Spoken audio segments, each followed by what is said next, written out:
साहिवाल में सलमा खातून फाउंडेशन के ज़ेर एहतमाम फ्री मेडिकल कैंप का इनेकाद किया गया, जिसमें 700 के करीब मरीजों का मुफ्त इलाज किया गया। साहिवाल के इलाका 86 सिकसार में सलमा खातून फाउंडेशन के ज़ेर एहतमाम 2024 का पहला फ्री मेडिकल कैंप का इनेकाद किया गया, जिसमें लाहौर से आए स्पेशलिस्ट डॉक्टर्स ने मरीजों का मुफ्त इलाज किया। ओपीडी में फ्री चेकअप किया गया, अद्वियात दी गई। फ्री मेडिकल कैंप में डॉक्टर्स ने आंखों के अमराज में मुब्तला लोगों के इलाज के लिए फ्री कैंप किया गया।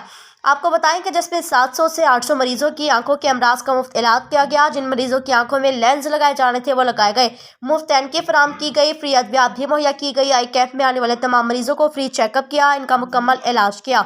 इस मौके पर colonel retired doctor Zafar Ali Shah का कहना है, सलमा खातून फाउंडेशन की जानिब से मेडिकल व आई कैंप का सिलसिला जारी है, जो जारी रहेगा और मुस्तहिक अफराद का मुफ्त इलाज किया जाता रहेगा। इनकी फाउंडेशन रोजाना दर्जनों मरीजों का मुनासिब और मुफ्त इलाज करती है, लोगों का दुख दर्द बांटती है। आंखें अल्लाह की एक नेमत है, जिसके बगैर इंसान और हर जिंदा चीज़ की ज़िंदगी अधूरी है।